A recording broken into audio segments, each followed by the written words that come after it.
কালারের বেলুন আছে ওখানে বলে দাও তো, কি কালারের বেলুন আছে?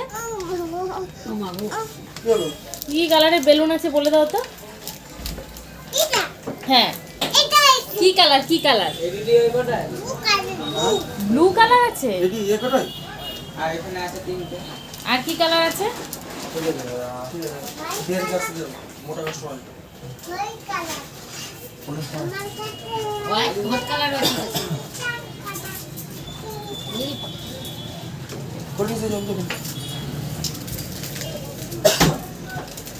কে কিনে দিল এটা? কে কিনে দিল বলো? কে কিনে দিল? ছোট দাদা যাবো। ছোট দাদার কাছ থেকে কিনেছো কেন? এদিকে এসো। শুনে যাও, শুনে যাও, শুনে যাও। একা যেও না, একা যেও না। ছোট দাদা কিনে দিল, ছোট দাদা কিনে দিল। কি বলেছো ছোট দাদাকে? কি বলেছো?